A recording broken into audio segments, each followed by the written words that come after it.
2025. We're beginning our meeting at 4:30 p.m. in the multi-purpose room of West Valley City Hall. We would excuse Councilmember Hune tonight. And we have Councilmember Norfelt online, Councilmember Wood, Councilmember Whetstone, Councilmember Harmon, Councilmember Christensen, myself. We're also joined at the table with our city manager, Mr. Peely, and our city recorder, Ms. Kamick. We have our minutes of August 12th, 2025. Turn those to the council for discussion or motion. To approve the minutes of August 12th, 2025. I think we have a motion and a second. All in favor, please say aye. Aye. Okay, and those stand approved. We now have our introduction of new employees. So we'll invite Steve Calvert up to introduce his new employee.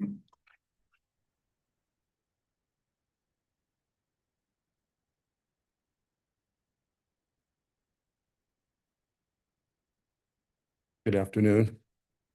I have Alba Lizalde, who is one of our coordinators at the court and our interpreter. She will be helping us with in-court, in-house interpreting. This is a new position and new thing that we're going to be doing. I think hopefully in the long run, it should save us money. And I think it'll benefit us with being able to provide that service and, you know, having it on hand to do. You know, Alba comes to us from, was born in Idaho from immigrant parents from Mexico. She has two boys, one that's 9 and 5 years old. She has a bachelor's degree in criminal justice, and she had worked for the Dove Center in St. George and helped people meet their housing needs. So we'd like to welcome Alba to our team. Thank you. You bet. You want to say anything, Alba? Oh, sure. You can tell us. Estoy muy emocionada de estar aquí hoy y de poder estar en esta posición y ayudar a la gente que lo necesita. I'm just really excited to be here today and to be in this position to be able to help the people who really need it. Thank you. Thank you. Okay, we'll now invite Chief Evans up to introduce his new employee.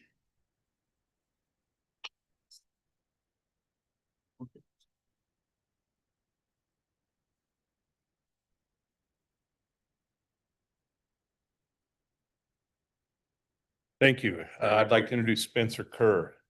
He was a lateral. He spent 4 years as Tucson Fire, and he came to us in West Valley, and he's going to be a good addition. He's working at Station 74. I'm just thankful to be here and thankful to have the position with the fire department. I hope to be a good resource and a benefit to the department and to the city. So thank you for having me. Okay, thank you. All right, finally, we'll invite Paula Melgar up to introduce her new employee. Good evening. I'd like to introduce you Cole Crippen. Cole is our new HR analyst. He started with us on July 21st. He comes to us from Augusta, Georgia. He has 2 years of HR experience. His last year with the city of Augusta has been in the public sector. And we're really happy to have him. He reports to Corey. Cole? Nice to meet you, everybody. I've had a great time here, my last month in Utah. And I'm just happy to work for the city, and I've had a great experience in Utah so far, and I look forward to my time here. So have you adjusted to the new climate? Not quite, not much rain. Today's about the closest we've got so far. It's pretty dry here, and I'm adjusting. All right. Did you ever get to go to a master's? No, Oh, darn. I know, unfortunate. So if anybody got a lottery ticket, let me know. I need to go back. There we go. Yeah. Okay. All right, we'll now review our agenda for this evening. Was there any questions on the regular meeting or the RDA meeting tonight? No. Okay, and no additions, right? No, I just added the election results, so those final results are posted in your packets, but nothing changed. Okay, thank you. All right, we'll go to our public hearing. We'll turn the time over to Ms. Knapp for application ZT5 2025. right, thank you. I'm Jody Knapp with Planning and Zoning. So this application is an amendment to several sections of the city code to address landscaping and surfacing standards. And these are for residential landscapes. And basically, this is just a follow-up and a continuation of the conversation we've been having about making sure our codes are consolidated together and we remove any duplications or conflicting information. So some of this we went over when we did the review of the landscaping, so I'll just go through this part a little bit quicker, but if you have questions, feel free to ask and we can go over this in more detail. And then this is also the presentation that was given to the Planning Commission, so I just left a lot of that additional information in here. But basically, currently we have on our website and we have a handout that we have available for people, but it just summarizes basically what the requirements are for landscaping. So where people need to put landscaping, which we basically look at in the front yard, and then in some instances in the side yard. We don't have specific requirements for park strips, but if people, they just have to maintain that. And if they do want to do something special in their park strip, we just coordinate that with Public Works. What type of landscaping is required? So we have the one tree and a combination of lawn, shrubs, or ground cover, and then just have some definitions of what those materials are. And then also how many plants are required. So currently the requirement is 30%. So that's one of the things we're looking at modifying. And we do have some artificial turf requirements. And then there is no permit for landscaping. It's just if you have artificial turf, we have a no fee permit for that, just so we can keep track of those. And then this also goes into how big a person's driveway can be and what the surfacing amount is.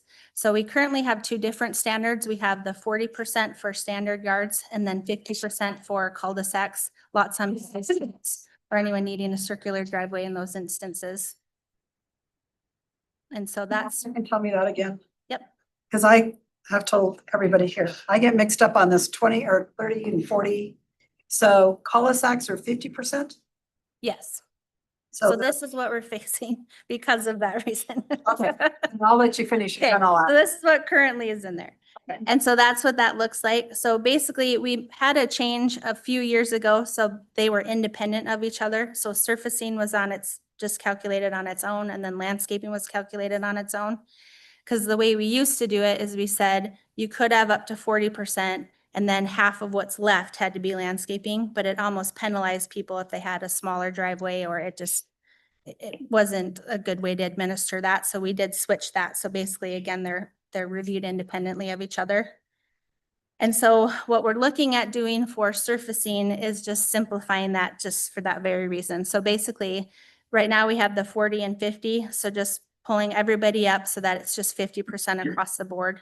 It just provides less confusion. It's easier to administer. There's just not really any kind of determination that needs to be made. We just recommend keeping it 50% for everybody. And then there's also some other codes in the ordinance that play into that, especially with surfacing that sort of stack on top of each other. Because we do have requirements for larger garages, so the 3-car garage, but then we also look at how much space the garage is taking up in front of the home. And then when we look at parking lot access, we do restrict how wide a curb cut can be. So as people increase the surfacing, their approaches are getting wider and wider. And so they're actually getting out of compliance with how wide those approaches can be. And that's just a safety concern, but then also there's a lot of storm drain implications. And then we also have this section where it talks about where vehicles can be stored. So in the front yards, we have a restriction on RVs and boats being parked in front of the house.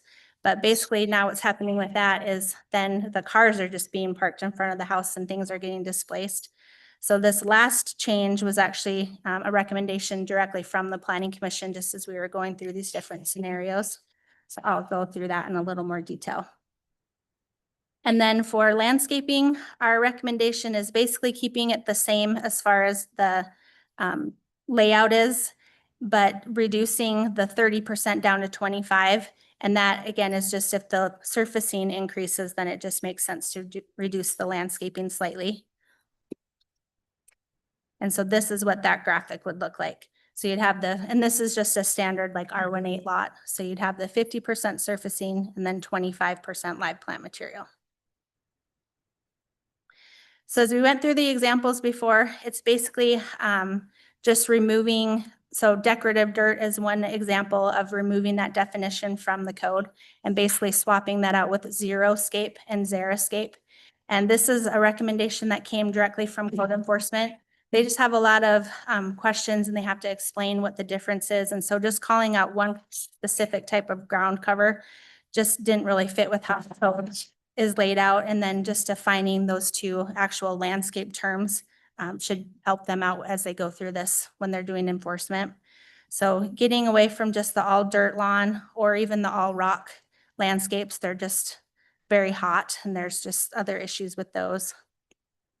And then this is what I was talking about with, as the surfacing increases, if you have a boat, then people are just parking, then increasing in front of their front door in their front yard.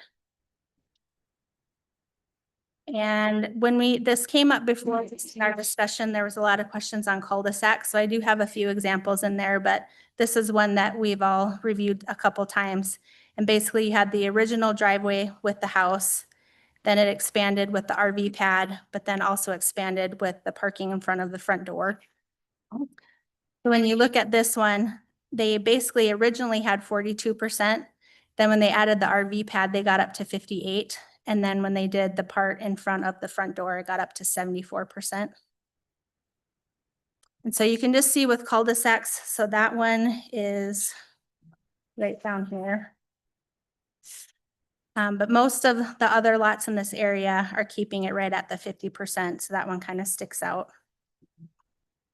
And then another example is this home, they have a very wide driveway and they also have a detached 2-car garage. But because they kept the landscaping on the side instead of filling up the whole RV pad, they were able to keep within that required amount. So that one is right here. This is a corner lot and it is a pretty big lot, but I think the example of being able to keep something on the side there is beneficial. So the 50% is the 1975. So they actually just have 31%. And the side yard area here is about 280 square feet, so 7%. So if people are looking more at, following this line back with the driveway instead of just paving the whole thing, then they really should be able to accomplish that 50%. And then another example, this is a little bit further west. And so with this one too, there's a lot of issues because there's a very significant slope. So you can see this is a big retaining wall in the back. So as people add more pavement, if we increase over that 50%, that just increases all the runoff too. So it's just all going into the storm drain. So in this instance, you can see where the approach is. That was the original driveway, but then they've increased and added the RV pad. And then also they're starting to creep into the front of the house. So this is just not the greatest picture because it's in the winter time, but you can see they expanded basically all across the front of the yard. But in this instance, they actually are under the 50%. So this is the one where the planning commission then recommended not only do we limit boats and RVs in front of the house, but also vehicles, just so you don't have people parking all the way in front of the house. So with our recommendation, we just say for surfacing, just bumping everybody up to the 50% and just having the one standard. And then the front yard thing that I was mentioning where it's not only boats and RVs are prohibited to be parked in front of your home, but also just basically any parking. And then for the definitions, so removing decorative dirt, but adding xeriscape and xeriscape. And then for landscaping, just adding a few more terms to clarify exactly what we mean and saying rooted directly into the soil. And then if you do have containers or raised beds, it's basically not just putting flower boxes on top of your concrete, but actually integrating that into your landscaping. And then also changing the 30 down to 25, and then just taking those definitions and terms and putting them in the code. So that's where the xeriscaping and xeriscape comes from. And that is my last slide. Did you have any questions? A lot? Yeah. Go ahead. Back to surfacing and the parking. Mhm. So you can still park, if you have go to my house, RV parking, or my kids park their car. it's west of the garage.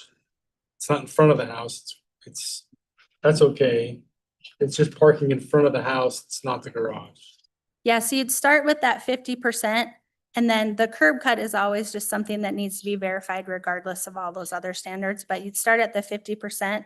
But if it's getting you creeping where you'd violate F, then your lot may not be able to, it may not be big enough to even have the 50%.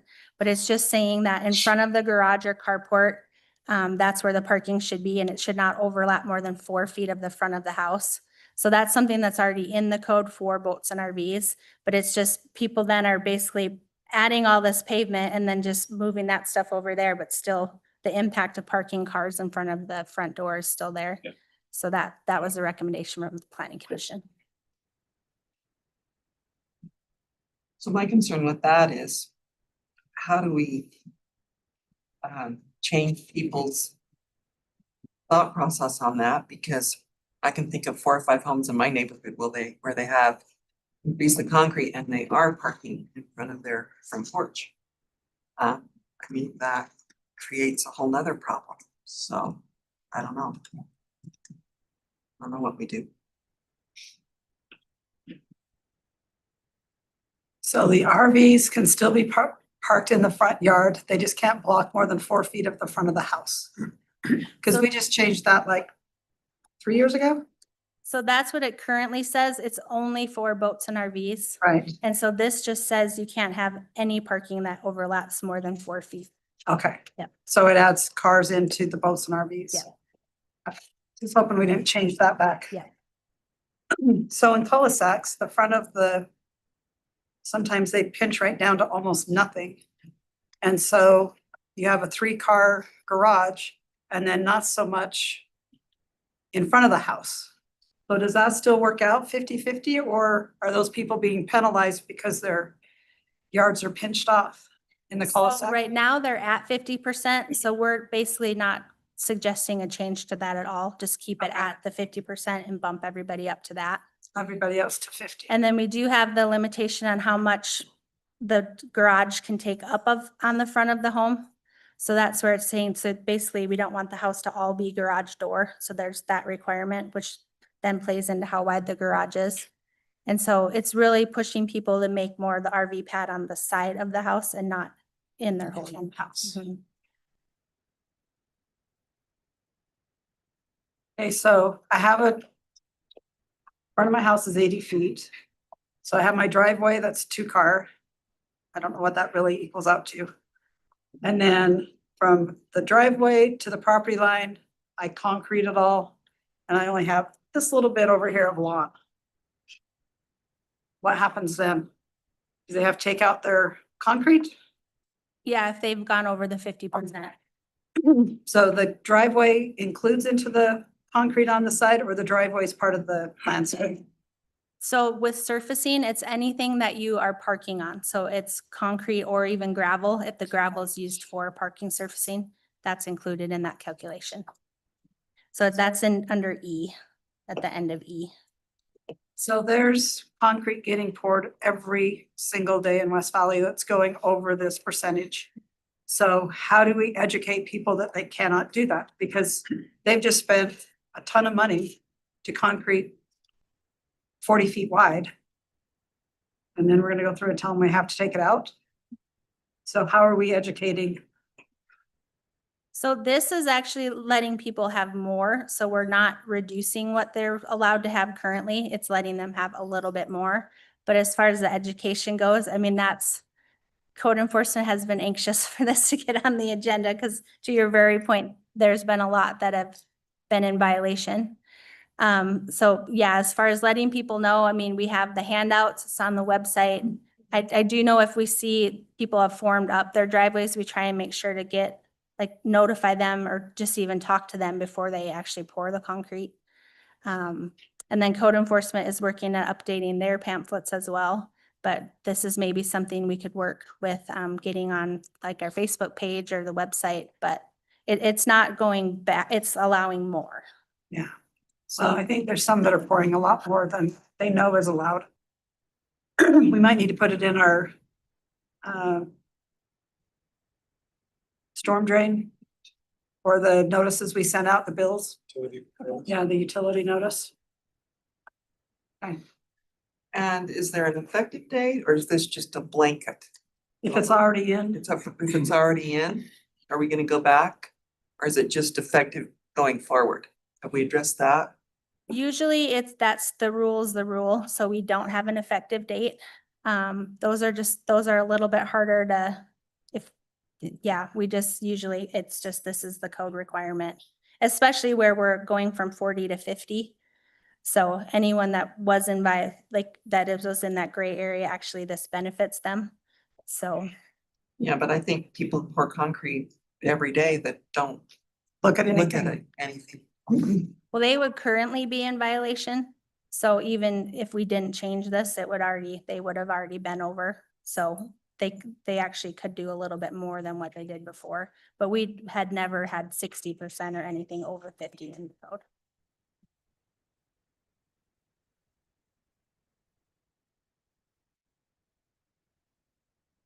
High volume streets, can you do a circular driveway at 50% or does that typically go exceed?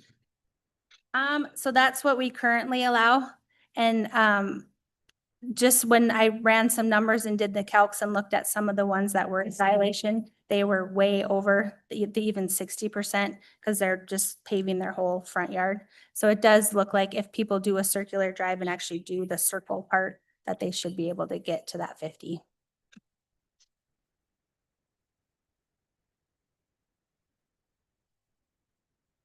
Mr. Norfelt have any? Okay. Make sure not ignore. Okay, any other questions? The question, I just don't know if 50 is I don't want to create more. I'm sure this creates more heat islands or whatever by increasing the amount, but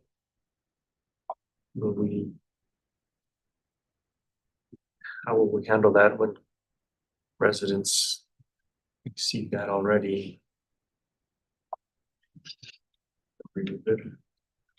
Yeah, I know. That is the concern. Didn't we talk about 60% when we studied this? 60% hard surface and 40%. I thought we had mentioned that. 60% was mentioned for the cul-de-sacs or the circular driveways. And so that was in the presentation that went to Planning Commission, but they did not want that part in there. So that's why the recommendation didn't get forwarded. But I did have the analysis in there that showed where we came to those numbers. And it was just at the end of the day, trying to keep everybody at the same equal requirement, just to administer the code, just so there wasn't confusion. And just that those would be just keeping it the same. And it really does, we had a lot of stormwater conversations. There's a lot of low impact development requirements that are coming down from the state. And especially that Western Bench example that I showed. I mean, we have a lot of people paving their backyards completely also.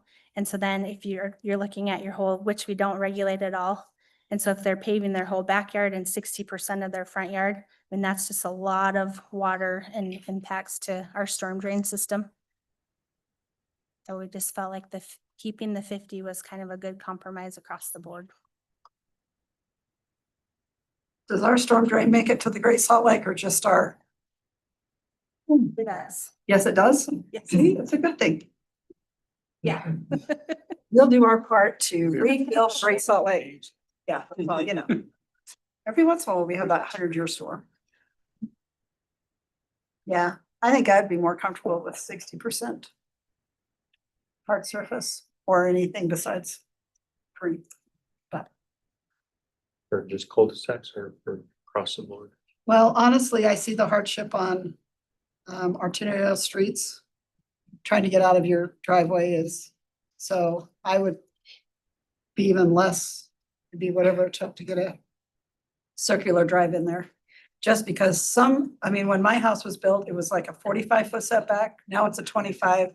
If you have a 25 and you try to do circular, there's no way you're gonna you might have 20% green and the rest. And for me, saving one life is worth not having all that green. And, you know, we save more water. But yeah. Cul-de-sacs, I totally understand how they're a hardship to be able to get that 50-50. Because you're already pinched in. And some may not be as pinched as ours. You might be bigger cul-de-sacs.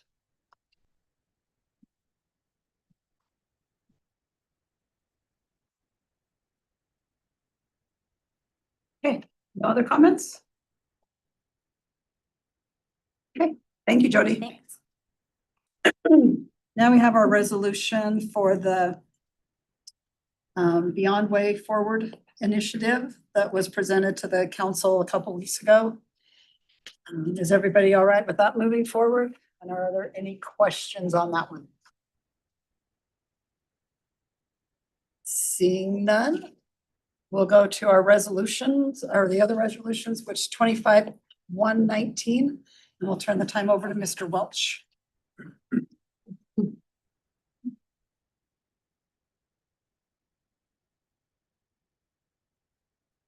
Thank you. Jim Welch, the Finance Director for the city. This is a resolution that we are presenting to the council that redefines our relationship with Zions Bank as our main depository. They have asked us to update this. It's been a number of years since we've gone through and updated the verbiage, the authorizations. It lays out the rules and the specifications for transferring money, for concentrations for sweeps, for investments, who can make those transfers, who is authorized. It also covers some security features. For example, we agree that we'll have dual control, and they agree that they will talk to us about their security features to keep our deposits safe.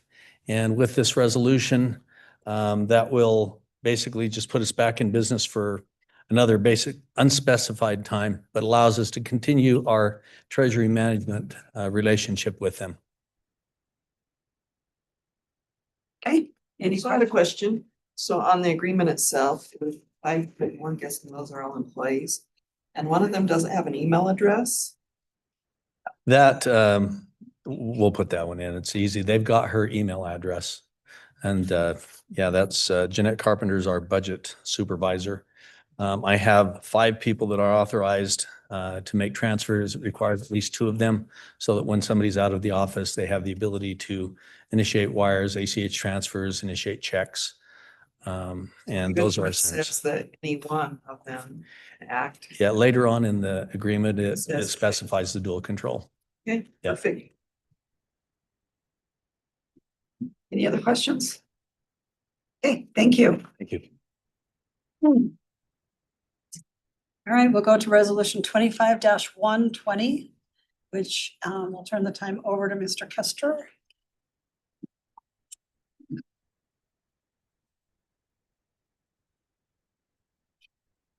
Good afternoon, Mayor, Mr. Peely, council members. My name is Josh Kester, and I'm the supervisor for the network operations team in the IT division.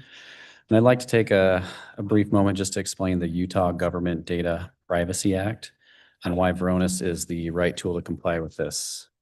Utah Government Data Privacy Act was enacted in 2024 and it has compliance deadlines beginning in 2025.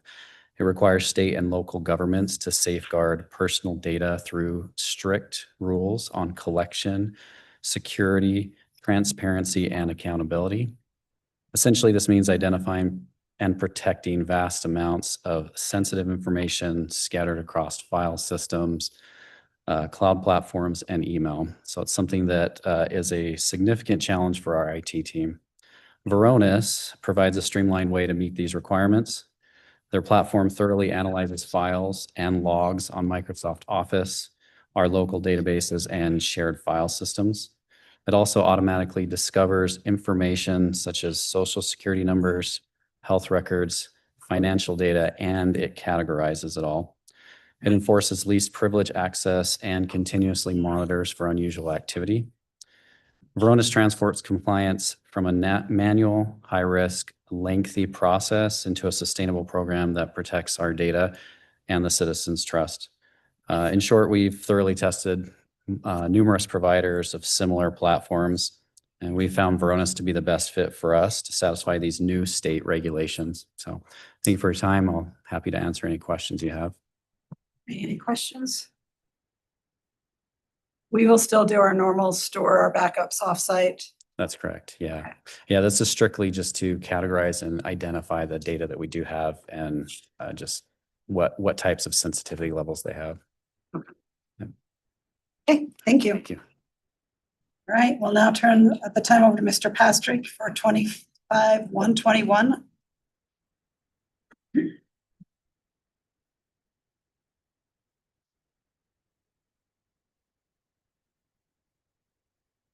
Thank you, Mayor. Steve Pastrick, Community Development Director.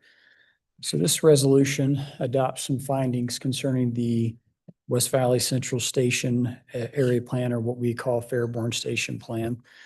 So as the council knows, we're required by the end of this year to adopt stationary plans for all four of our light rail station areas.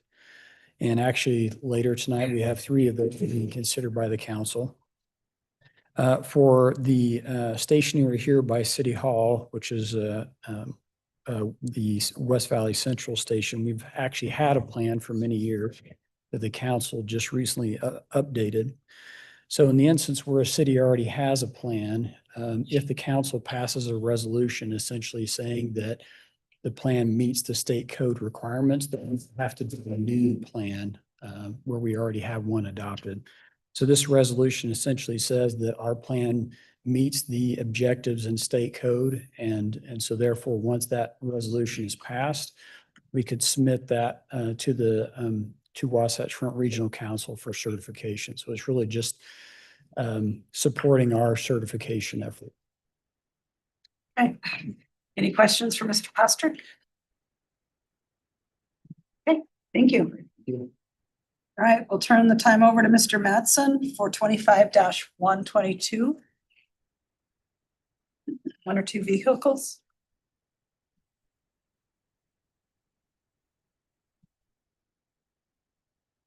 Good afternoon, Mayor and Council, Mr. Peely, and Ms. Kamek. No one ever says hi to her. Okay, it's that time of year again. It's the fleet replacement. I think in your packets that you received, it has a list of all the vehicles that we're doing, just to kind of hit some highlights. PD, we're doing 30 cars for them. Community development, we're doing a couple for them, a couple for fire. Public Works is getting 3, and Parks is getting a couple. And that brings us to our $2 million. I appreciate you guys giving a little bit more this year. That really going to help us get to where we want to be. We want to try to replace these cars on about a 7-year rotation for police vehicles. Seems like about 6.5, 7, that's about when we have to start dumping, good amounts of money into them. So we'd like to keep trying to do that, but that'll be at your discretion. Okay. Any questions? Since I'm new, what do we do with the cars that we're replacing? A lot of these on this list will actually get handed down to a lower use level, and then the vehicles that they are driving, then they will be auctioned off. Do the motorcycles require upfitting, or there's no cost associated? There's no cost. We're hoping that we're going to be able to take a lot of the parts off of the bikes that we're replacing and be able to use it. And it was kind of a tricky situation. The bikes that we use are going to go away. They're not going to manufacture them anymore for police motorcycles. So we wanted to try to get in and get that order done, because if not, we're going to end up with 6 different ones, have 5 one model and 5 the other model. So, but yeah, we're going to try to use as much of the old stuff as we can. And then Chief Jacob said that she would help cover the rest of the cost. So how long do the motorcycles last? Because they're not used year round. It depends on how much motor training they do. Okay. Because eventually The you're more gonna, training, the better they last. No, no, I wished it was that way. well, because eventually you're gonna have to switch over to the new model. I'm hoping that they're getting a lot of pushback at Harley. Okay. So I'm hoping that if we buy, you know, the 6 now, that maybe we can get down the road a little bit and maybe they'll change their mind. Because the fairing on the new model, it stays stationary and the bars turn inside the handlebars, where ours, the whole thing Fender turns and everything moves. and they can see a lot better, especially when they're doing training patterns with the cones and stuff. Okay, But yeah, we're trying about 5 years on the bikes. okay. Any other questions? Okay, thank you. Thank you. All right, we'll now turn the time over to Mr. Johnson for resolution 25-123. Another betterment agreement with UDOT.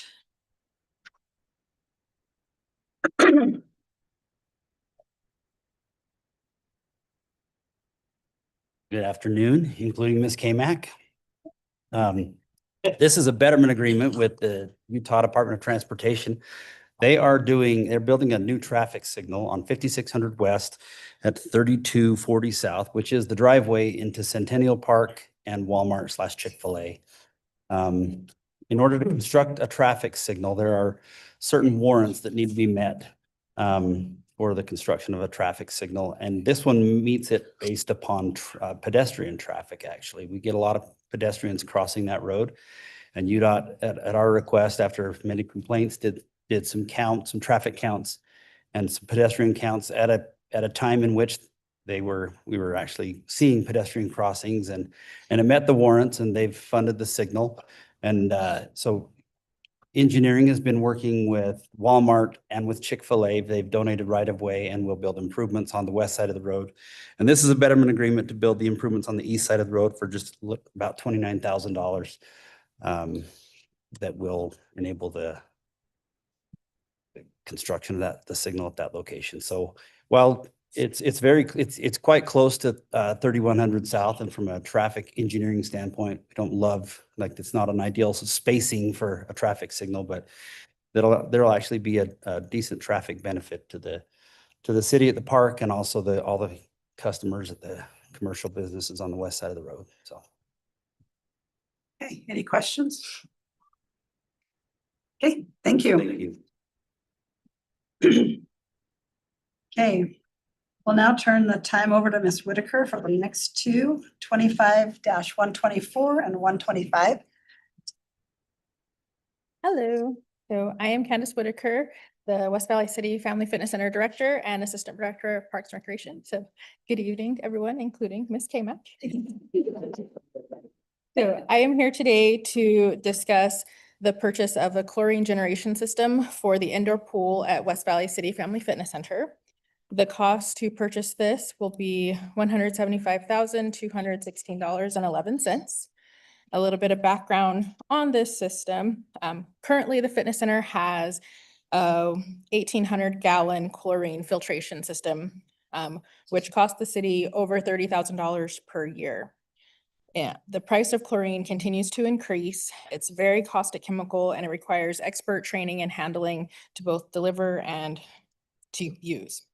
Switching to a chlorine generation system, which essentially is a saltwater system, will eliminate the safety hazard of chlorine delivery. It will save us money in the product of chlorine, and it will help us to maintain the high level of filtration required for a public pool. We did have one responsible bidder that bid on this system, and that was Stratton and Bratt. And the fitness center team and aquatics team do recommend the approval of the purchase of the Chlor King generation system from Stratton and Bratt. Do you have any questions? Any questions?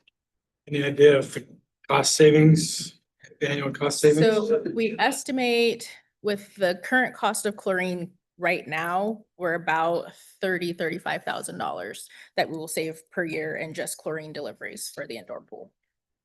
We're gonna have costs of salt. Salt, Yeah. that one. I have I have to default to my aquatic supervisor.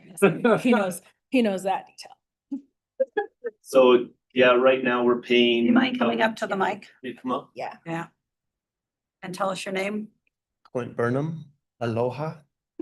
So right now the chlorine is costing us about $5 per gallon. And then the chemical is sodium hypochlorite, but now we're using sodium chloride to make sodium hypochlorite. So now we're just purchasing salt, which we can get anywhere, abundant supply. And I can go out to the lake with a shovel if I absolutely had to, right? Like salt's everywhere. And so the other problem that we're facing with the chlorine delivery is we have one option for our purchasing and delivery. We used to have more, but being in a litigious society that we are, most of them decided they don't want to risk driving huge semi trucks of chlorine, which our chlorine is double strength household bleach. That's all it is. But it's, you take bleach twice as strong. They don't want to drive it through our neighborhoods, all those things. So that's the other issue is with only the one option, they can charge us whatever they want. And there's nowhere for us to go because we only have the one option. So everything, I don't have the chart in front of us, but it was about 2.5 year payoff. And then after that, we're saving money every year. Every 7 years, it just needs an update as far as the electrodes and everything in it. So there's the maintenance stuff that needs to be replaced, but there's not like a certain time where we have to buy a whole brand new one. It's just replacing those parts and those electrodes is the big thing. Any other questions? What's the outdoor pool? The outdoor pool is still chlorine. And we decided to do the indoor pool because the outdoor pool is only open for about 3.5 months out of the year. So our cost savings will be greater with the indoor pool than it will with the out. And will the users notice a difference?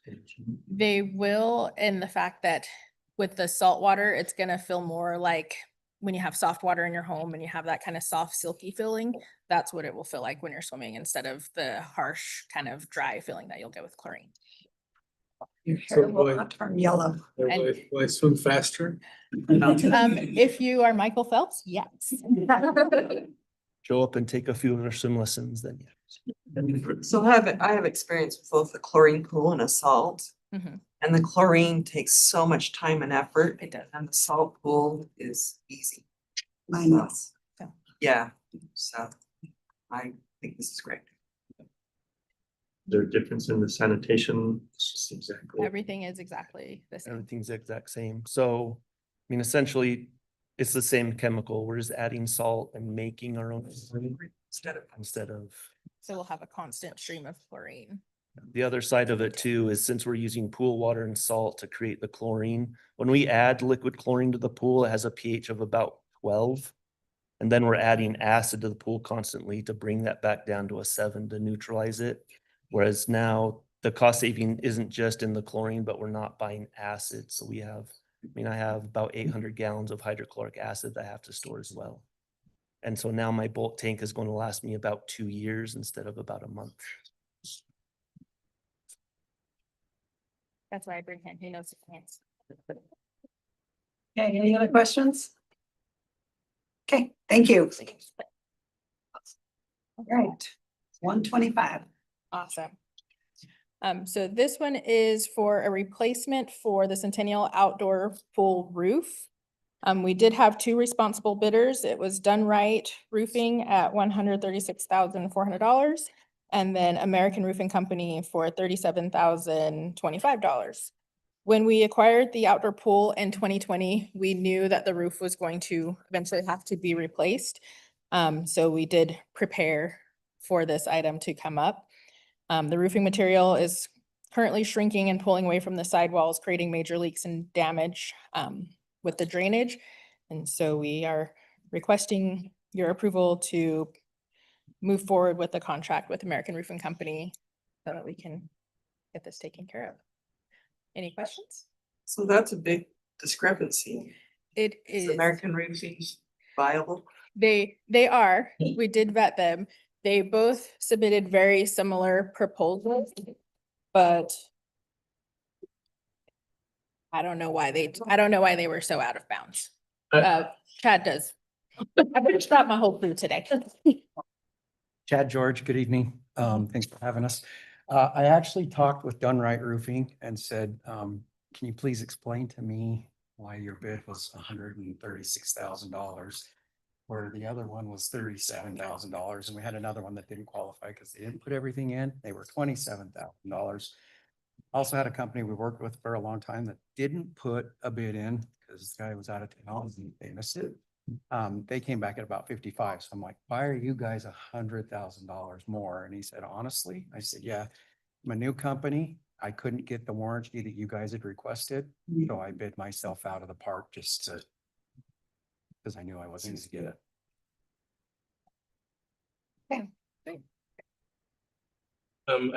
Don and I both know the owner of American Roofing, who's in our neighborhood, and But we never talk roads unless it's my home. that's, I had no idea until I saw it. I know he's done a lot of roofing for Granite School District too, so. He put them in his reference in the RFP. They're legitimate for sure. Yeah. Okay. No more questions? Thank you. Thank you. You, just so you know, Councilmember Hume joined us offline. Okay, thank you. All right, we now have our consent agenda. That is the typical easements, deeds. And does the does the council have any questions on any of these items? There's 3 of them. 2 of them. Seeing none, are there any of the resolutions that you feel comfortable putting on the consent agenda?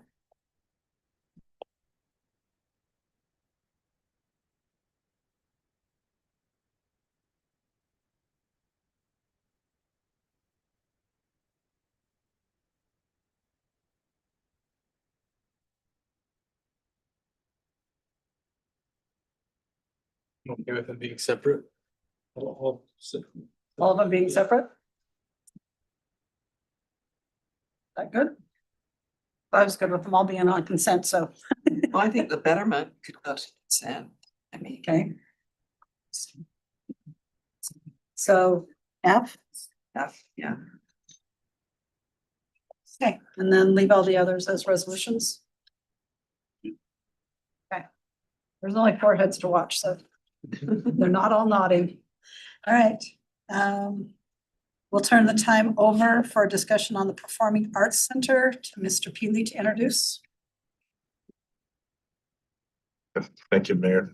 We've invited the chair and I'll let them introduce themselves, but there was a request by Councilmember Barfoot and others agreed to have our performing arts here come and present, and I know we've had discussions, but we thought it'd be best for them to come and present exactly what they're looking for and see if this is something we want to put on a future agenda item. Thank you for that. My name is Kate Ruffner. I'm the board president of the West Valley Arts Foundation, and we represent the West Valley Arts Performing Arts Center. And I'm here today with Mr. John Sweeney, who is our interim executive director. And I'm also here with Vanessa Olson. She is our artistic director and managing operations director. And this is Adam Flitton. He is our technical director. And I wanted to begin today with we have a couple of letters from donors. And these letters represent an amount that these donors are willing to give us based on city donation. And that city donation is in the form of an appropriation. In the letters, it states $250,000, but we have heard feedback that that's not within the budget right now. So what we're seeking today is a $150,000 appropriation for the Performing Arts Center as a one-time ask. And with that one-time ask, with both of these donors, that would literally triple those dollars to become a $450,000 impact on our community. So both of these donors have credibility and have also donated other amounts to us throughout the year. So this is not the first time that they have worked with us in this fiscal year. We want to talk a little bit about our story. 1 year ago, you gifted us the building and the organization. Since that time, we have identified a leadership position that required some turnover. And so within 2 weeks of discovering some financial mismanagement from this position, we let that person go. Since then, we have also furloughed 15 to 20 employees that are both full-time and part-time. We have 1 employee, that's Adam, and everyone else that you see before you today is completely volunteer. We have a volunteer leadership, and we have a volunteer crew running our current production, The Hunchback of Notre Dame, which I'm not sure if you've seen any buzz about that, but it is completely sold out the past 4 performances, and we expect that it will sell out this weekend as well. The type and amount of hours that it takes to plug into that, we're talking 10 to 15 different employees who do things throughout the week, up to 20 hours per week to keep the show running. So it's not just the show itself. It's also things like costume repairs, wig repairs, technical challenges that have to be done throughout the week. And though we have 1 employee and he's very talented, he cannot do everything. We also have our artistic director. She is volunteering full-time to handle front of house, all of our marketing and everything alongside the interim director and myself. And I think one of the things that's important to recognize is the idea that we're selling out a 550 seat theater each night, that didn't happen quickly, even when the Hale was there. So I was there when the Hale began doing that. So the first 5 years, that was not something that was easily accomplished. What we have done and what we have built from a community standpoint, from an artistic standpoint, and what we're already able to do 8 months into being our own organization is to be able to sell out a 550 seat theater each night. And I think that's really important. And if you are seeing it from a social media standpoint, you may have seen there have been some, honestly, some national and international representation where people have posted TikTok videos that they're flying in from Kentucky to come to West Valley City to come see a show.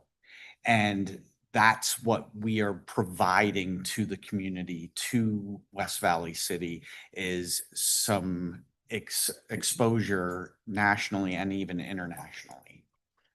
Right. So we wanted to talk about and highlight these economic multipliers. First, these letters in hand from these people who intend to give us Q4 donations based on what the city is willing to offer us. And as we evaluated this, we understand that it's a gift, what you gave us last year. We understand that.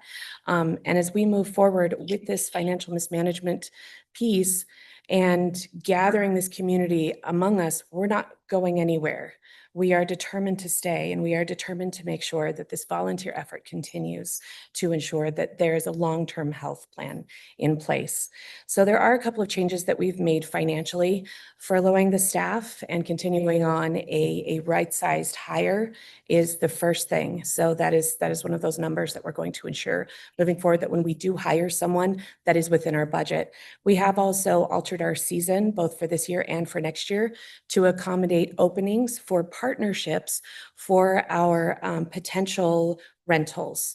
So we have a lot of inquiries about this building. It is very popular. We'd like to open that up, and that is another revenue stream.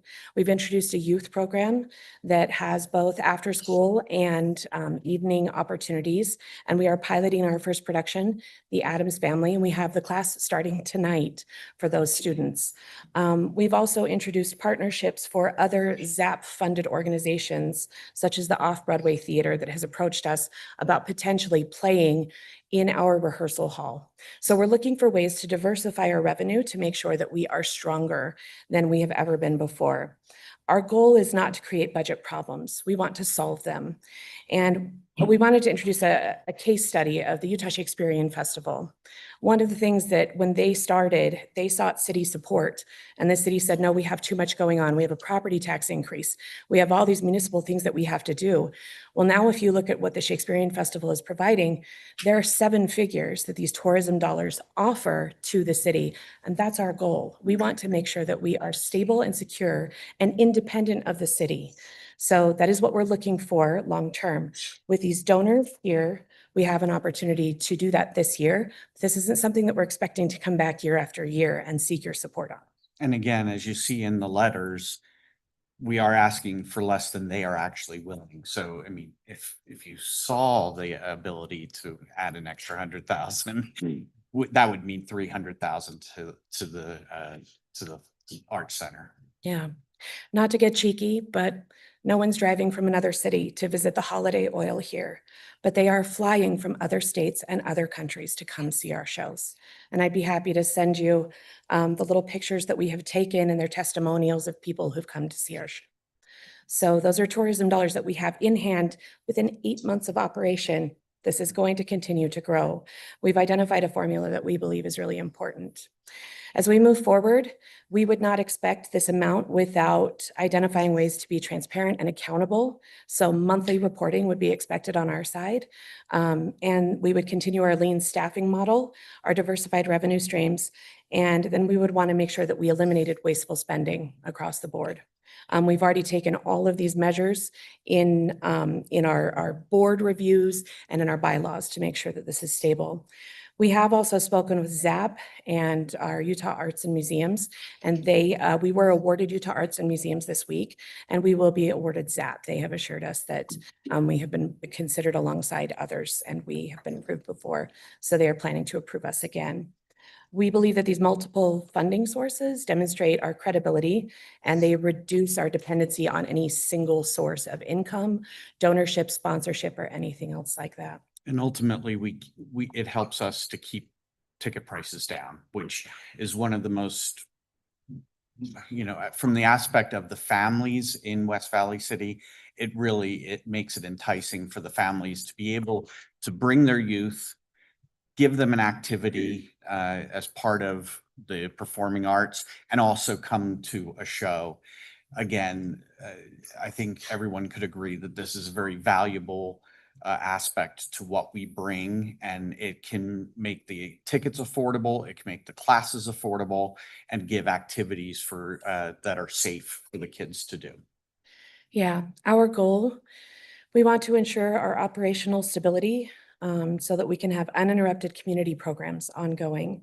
The return on investment here is $450,000 that will bring ongoing economic benefits both to the Performing Arts Center, to our community, as well as to the economic benefits of our city. And we're looking to be a sustainable, independent community asset that enhances both West Valley's cultural landscape as well as West Valley's bottom line. We understand that that's a part of this. So we're eager to answer questions. We did bring our knowledgeable experts here, and we also are eager to provide any materials that you may request. Okay, any questions from the council? The rentals, does that look like? What type of rentals are? Sure. Right now, we're speaking with George Nelson, who has a play called 1820 that premiered at the Stephen Covey Center in Provo. It ran 8 weeks down there, sold out. We are anticipating a similar crowd up here that could yield us $100,000. Then an organization like Off Broadway Theater, they wish to utilize our space. And in their case, they would share ticket revenues, concession revenues for utilizing our space to run their productions. But we would still be the primary, obviously, owner of the property and rental to those organizations. We've also talked to different folks, like last year at the end of the year, we had Peter Breinholt perform a concert during Christmas. And there we shared ticket revenue for that concert. So those are the types of events that we can use to diversify the revenue streams. Our upcoming discussions also include the Forgotten Carols and the Bonner family. So currently working with them. Do the exhibits produce revenue, or are they just sort of there for before the show starts, you can check things out? I don't know that they produce enough revenue to drive things forward, but there are ways to look at that. So that's definitely something we want to consider and invite exhibits more in the future.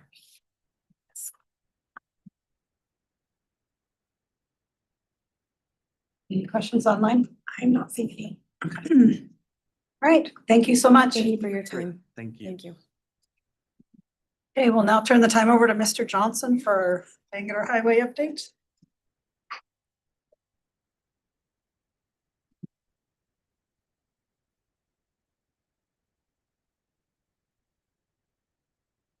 Good afternoon. At the request of the council, I'm here to kind of give some background to those who are maybe new on the council on Bangor Highway and then share with you what I know of what's coming. So these first couple of slides are bullet points that I just want to read. They're kind of statements of facts of where we've been and might remind you of things that have happened. So UDOT in 2022 began a state environmental study of the Bangor Highway corridor from 4100 South to California Avenue. And it was completed in February of 2024. And the city, as part of that process, has requested that UDOT take Bangor underneath the side streets, as many as possible. And at 40, so just like we did at 4700 South. At 4700 South, we paid a $2 million betterment. We share that interchange with Taylorsville, and Taylorsville was not interested in paying anything. And so the total betterment that got paid to UDOT was for $2 million, what it would have been for if it was an entire entity that wanted it. But at 4100 South,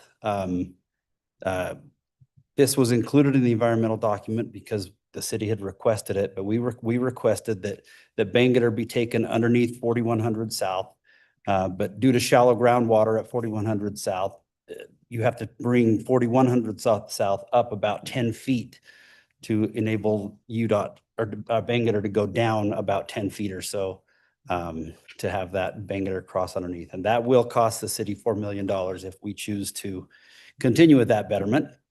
And then at 3500 South and going north, there is no possibility and no option of taking Bangor underneath the cross streets because the groundwater is too shallow. As you approach the Great Salt Lake, it gets shallower and shallower. So in addition to the highway, Bangor, the UDOT is building a parallel bicycle / pedestrian facility, just like they did with Mountain View, very similar to that. And they also, in their environmental document, proposed to build several grade separated pedestrian crossings. And there was some concern and is some concern over tunnels going underneath Bangor. And we'll talk we'll get into some of the details on those so you can see where they are and we'd love to get some direction from the council when the time comes to actually start having these conversations with UDOT. But so the mayor and myself and Mr. Peely and Mr. Flores, we all had an opportunity last spring to go meet with Carlos Braceras and Robert Stewart, UDOT leadership and the region leadership. And one of the things that we mentioned was that we do have serious concerns about tunnels with Bangor Highway. And they reassured us that they will not force us to have tunnels. If we don't want tunnels, they will not force us to have them. And so I just feel reassured that they will not be forced upon us. But I do want to have a thorough conversation with the council so that we can make a good recommendation and know full well what we're going into. On UDOT's statewide transportation improvement program, they call it the STIP. They have a project on Bangor Highway from 41st South through Parkway Boulevard that has roughly a little over $1 billion funded beginning in 2028. So their tentative schedule is they have some early action money that they can now take action on and intend to this year to begin purchasing properties that were identified as full acquisitions so that those folks can kind of move on and get out of a state of limbo and unknowing what's next. And so that will happen at the end of this year, potentially within the next couple of months. So if you begin to hear from your neighbors that they've heard from acquisition agents from UDOT, then just know that that's happening. And how far north they're going to start acquiring? I mean, are they going to start at 41 and go to? I don't. 7th or? I think if they had residents that were in a position where they needed to get out, they would work with them to try to expedite those. I think they're gonna pick off low hanging fruit and those that are maybe in a situation that that would need to expedite their removal, but I really don't have any information on where they intend to start. But to me, the logical place would be near 41st, anywhere between 41st and through Parkway Boulevard where that initial project would be, I imagine is anywhere through there is where they would begin. Will it be on both sides of Bangor? I'll show you that in just a second. You'll kind of see they shifted to one side to kind of consolidate the impacts. Construction, oh, sorry. Either one of you, yeah. Discussion of tunnels. Yeah. If they decide to go with our recommendation and save the children by not putting them in tunnels with the homeless and everybody else, will that cost us more money too? It won't cost the city more money. No, City. no, absolutely no. They won't be put in as betterments. Nope, it will not. Yeah, Construction begins late 2027. yes. Can you remind me when 40th construction is gonna happen? Well, engineering we're designing it. I think Kobe was shooting for spring of 2027. So we intend for them to overlap. Just kidding, we don't intend. They're ways out, I don't. But fate sometimes leads us that way. Yeah, I just know how busy 40th got when Yeah. 47th was under construction, and I'm Yep. sure it's gonna be the same. It will, and as long as we're talking about 40th, you think about so we're rebuilding Lancer Way, which is a 66-foot right of way, and parts of 40th West will remain a 66-foot right of way. And so you think about the impact that what this took to build, and 40th will have a similar footprint. And so it's going to be a challenge no matter what, but I can see where you're going, and it's definitely something we need to be thinking about. Yeah. So Bangor Highway when my in-laws built the house. so these bulletproof or bullet points, these are kind of bulletproof bullet points. These are kind of a statement of where we're at. Now I'm just going to run through the slides of just so that you can get just a reminder of what the project looks like. I'm going to go from 41st South all the way to California Avenue, and then we'll come back and discuss the tunnels and kind of the betterment that the city has requested as well. But to your question, the road was shifted to the west, most likely, mostly to the west, to minimize impacts and to really to force most of those relocations to be on one side of the highway. The red dots are full acquisitions, the orange dots are partial acquisitions, and the purple dots are potential full acquisitions. So you'll notice on 4100 South, there's some full and some potential full acquisitions, and that's due to the elevation of 4100 South with the city requested betterment of taking Bangor underneath 41st. By taking the road up, driveway access to those properties becomes potentially impossible. And so that's why those are identified as potential full acquisitions. So Dan, if we didn't have them go under, would there be less acquisitions? On 41st, yes, but along the corridor, whether you go over or under, it's essentially the same footprint. Yeah. So this is 41st South, and as you'll recall, there's a large aqueduct, the Jordan Valley Aqueduct, that runs parallel to Bangor for most of the way through here, and that's that blue line that's kind of zigging and zagging, and will need relocation depending on what structures are needing to be built. That is the move. That's the proposed. It is move, right yeah. now, it goes straight, right?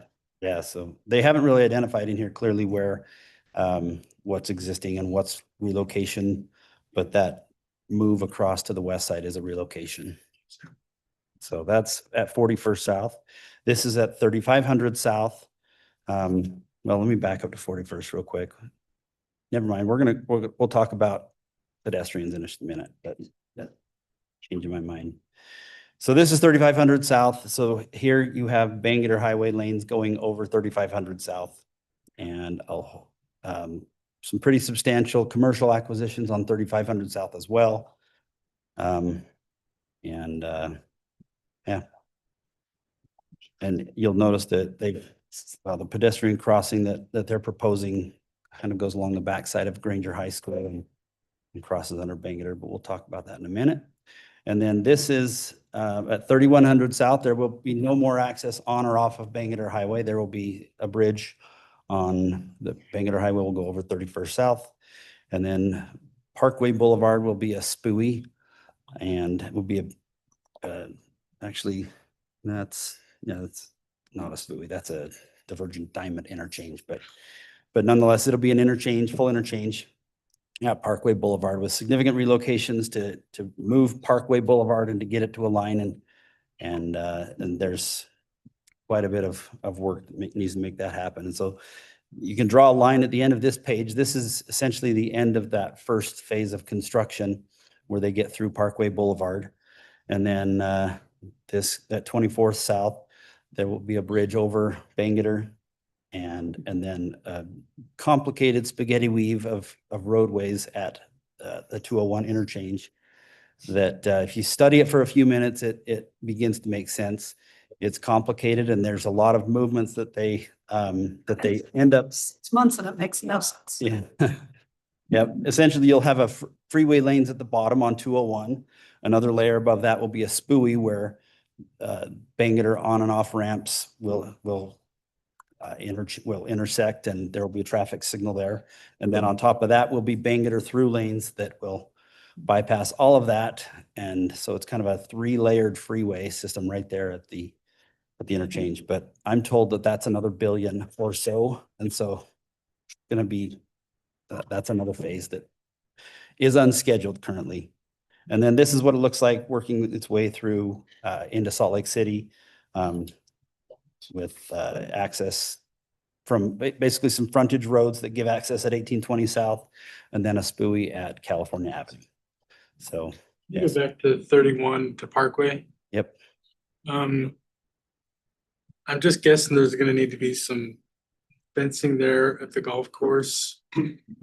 Yeah. That UDOT's gonna have to put that in or? Oh, you're thinking like Federal. netting? Yeah. I would imagine. And yes, definitely, where we don't have a problem and they create a problem, that will be their responsibility to fix. And most of the impacts to the golf course really is the landscaping. It's a great loss to the city to lose all that landscaping and the golf course does have a little bit of impact and there will need to be some reconstruction on those holes, but the big change will, right now you see a beautiful berm and trees that will not be there. And I don't remember, I believe there's a noise wall there. But yeah, those are definitely things that we will work through with UDOT as far like in final design is, I'm sure Jamie will make sure there will be that our golf course will be protected and that the drivers on the road will. There's a bridge right there to the north of the golf cart crossing. It probably needs to be replaced. We may want to wait until all of this. Does that make sense? Oh, you're saying one of the golf course bridges? Golf course bridge right there. Yeah. There's no sense putting one in and then Knowing that something, yeah, things may change when UDOT comes in and definitely something that they ought to have on their radar. I think it's on it, so. make that the last one we replace. Yeah, that was our intent for sure. Yeah. That's great. All right.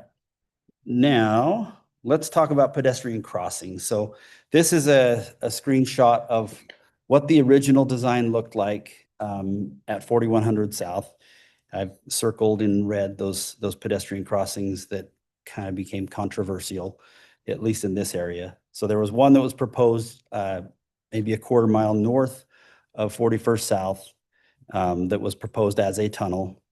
And then one that was proposed right here under 41st South, just west of Bangor, that's also a tunnel. And then, of course, there was controversy and UDOT, instead of trying to solve all of those problems at the time of producing the environmental document, they had a goal of just getting the document ready so that they could move on to other things. And to them, this is something that they viewed as something that could be resolved in final design. And so their solution to that was, you can see what that pedestrian crossing became, it kind of became a blurred green line across somewhere along Bangor, or excuse me, over Bangor Highway, just north of 41st.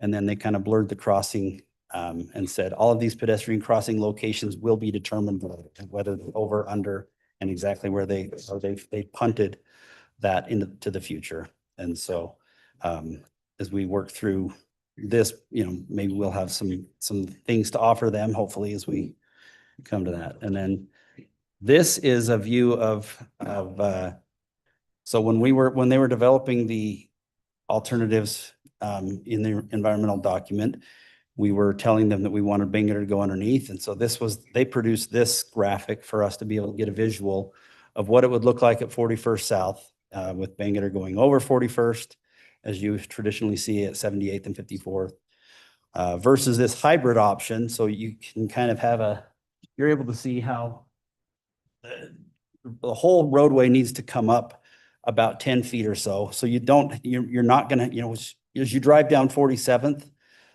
you can see right across the highway. You're not gonna see that. You're gonna see the road come up, and then you're gonna see the road go back down, and it's gonna be different. So the $4 million that we'll pay for this, it's a different experience. But the thing I wanted to point out between these different scenarios is that with UDOT's traditional design of Bangor over 41st, they propose just a traditional bridge that's above grade over 4100 South that would essentially be at the same grade as the highway bridge going over 41st as well. And then with the hybrid option, they proposed to take the pedestrian tunnel or the pedestrian trail underneath 41st. If you didn't, then it just makes if you had to take it above ground, then it makes their structure that much taller. And so that's, you know, as we're working with them, this is just something to keep in mind. You know, I guess I would like you guys to think about how important is this hybrid option that takes Bangor underneath 41st. If the council really wants that, I think it probably is better, but I don't, you know, you can make the determination whether it's $4 million worth of better. And if it is, then that's what will be built, and the city will come up with the money. But I do think it's worth just reevaluating and making sure, especially where if we are against that, you know, if tunnels are a severe problem for us, taking Bangor underneath kind of forces us to have the tunnel underneath 41st. But anyways, so that's just something for you to remember, what the hybrid versus the traditional Bangor over looks like. And then this is at 3500 South. Again, earlier versions showed a pedestrian tunnel underneath Bangor at as you approach 35th South behind Granger High School. And then they kind of just blurred it out a little bit and didn't really change. They didn't change the location, but they've just again said that pedestrian or the crossing locations are going to change. So as we talk about tunnels, I wanted to just this is a shot from our West Valley City active transportation plan. I think it's noteworthy to show that there is no planned bicycle facilities on 41st South or 3500 South, because those roadways really don't have any way without substantial right-of-way impacts to get a bike facility. And so as we put together the active transportation plan, our solution to that was, let's put in a bicycle byway that's kind of a defined route through the neighborhoods that gets bikes from the east side of the city to the west side of the city through this segment of the city without being on these major roads. And so one thing to consider is that bridge that behind Granger High School, whether it's a tunnel over or tunnel under or a bridge over, I think it's actually beneficial to have a pedestrian crossing there to get cyclists or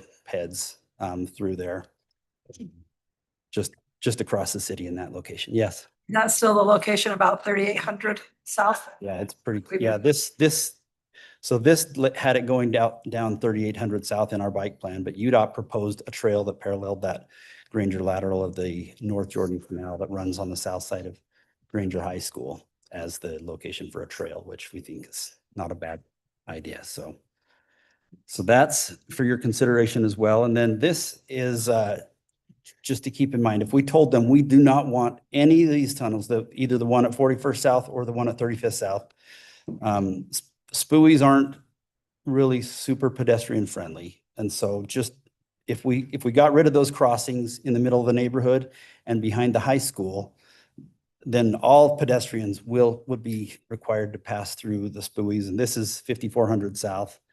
And the red circles are just that's the route to get across the road. And so it's certainly less desirable. And I think that there is a conversation to be had about whether or not we, want to come strongly against all tunnels or if there's some value in some. So that's really the end of my presentation, and I'm happy to entertain any questions. If I don't know the answer, I can try and find it out. Any questions from the council? Do you know when they're gonna start working on the final design? So it's going to be a little bit. I think we're not in any hurry to give UDOT direction on what that looks like. So this is likely to be a progressive design build, which it's a design build project that UDOT they'll put together a request for proposals, and they'll tell the contractors what the things are that must be in. And so as they're developing that RFP, that's if there are things that we absolutely want, then that's the best time to get them into their procurement document. Because the RFP process is UDOT will lay out some parameters, and then the contractors will say, well, what about this? What about that? And they'll propose these alternative technical concepts that are maybe a different way to do it. And so you can get some great innovation. But if there's something that we absolutely want and it needs to be in the contract, then at the RFP development phase is when you need to get that direction you got. When will the betterment decision be made? That should be made before then yeah. Sometime in the next 12 months, we should. I'd say in the next 6 months. Yeah, if we could make that decision in the next 6 months, I think that would be preferred. I think we need to make the decision on tunnels and the betterment. And that's 6. So are they gonna have any more neighborhood meetings? Or did they get everything they needed last year? And Legally, they got everything they need, but I don't know the answer to that. because I think we need to look at that.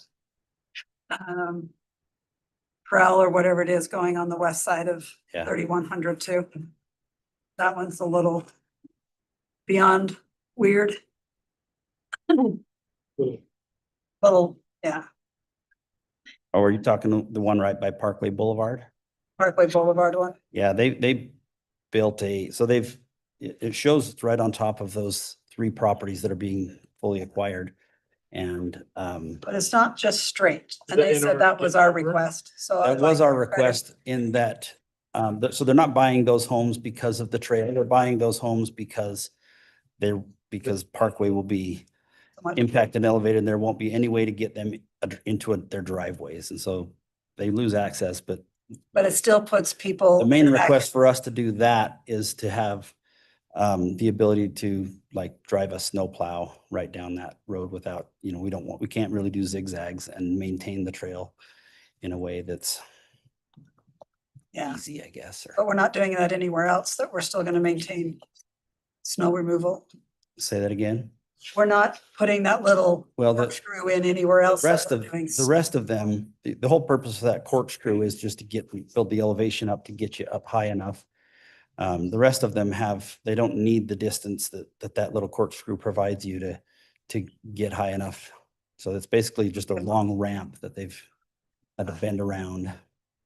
And again, this is preliminary, and that could certainly be worked out and refined in final design.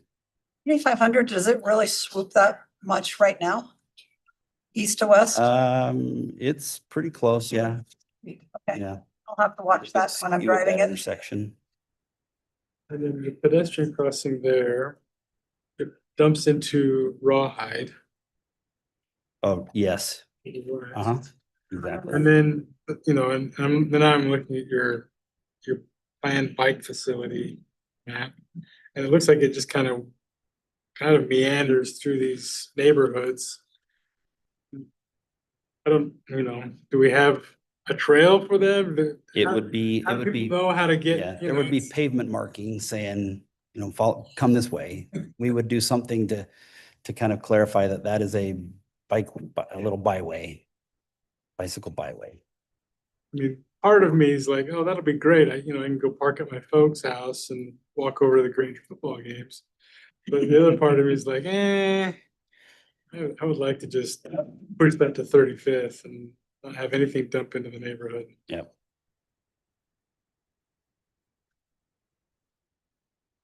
Okay, any other questions?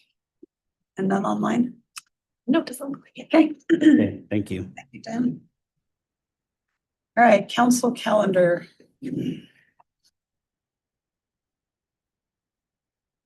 Any changes, discussion? Mayor? Yes. Craig just wanted to let you guys know that Summerfest may possibly be canceled or moved tomorrow.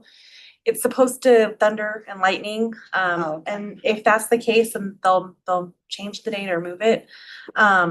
If it's just rain, they'll keep it. But they'll let us know by tomorrow afternoon. So. Can't have any lightning in a half an hour of the event. Okay. So they're keeping an eye on the weather situations. That's good to know. Thank you.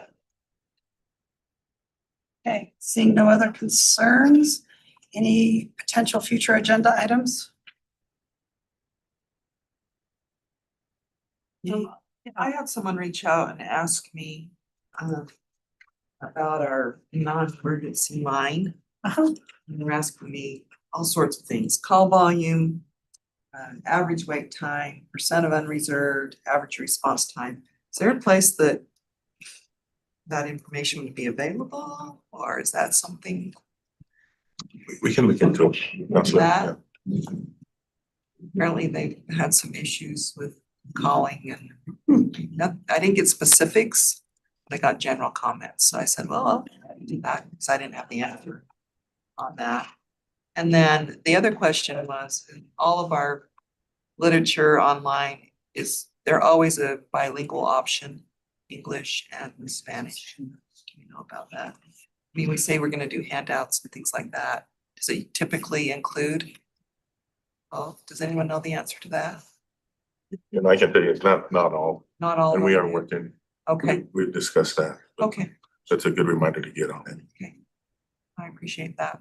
And when I'm asked questions, that'd be great. Yes, Mr. Norfelt. Thank you. With the West Valley Performing Arts Theater, was there a decision made, or are we is that going to be on a future agenda? Let's see if there's enough that would like to have it on the agenda. Did anybody want to, I mean, there was no further questions after, so was there any desire to have it on a future agenda? To vote on funding? Yeah. Yeah. Need to talk about it. Right. So put it on an agenda? Did you want it on an agenda, Mr. Yes. Norfelt? Okay, Yes. so there's 3. Is there a 4th?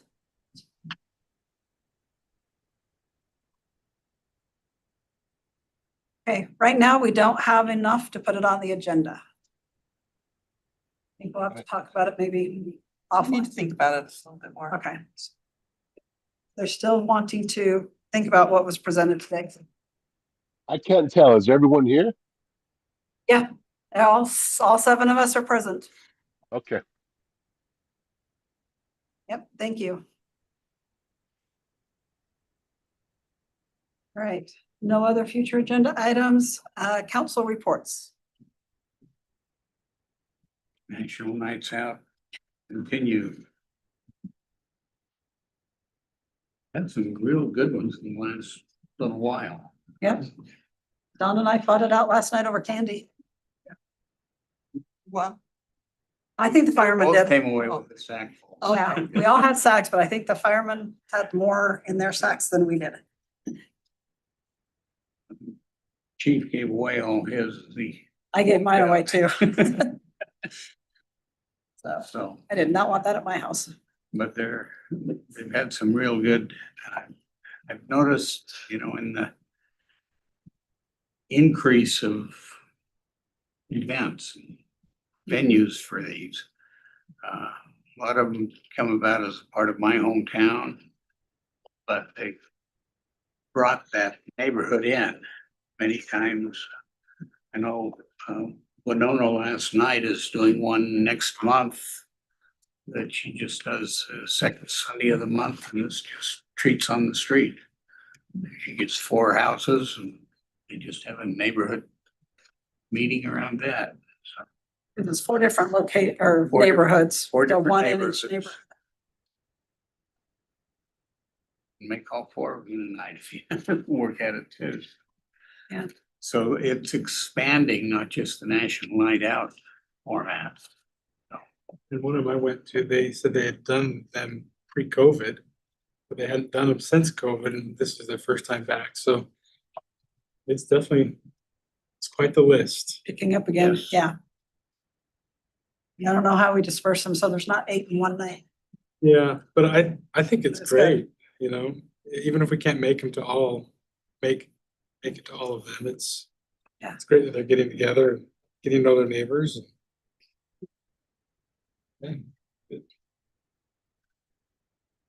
It's been really good. All the ones I've been to have been very successful, so.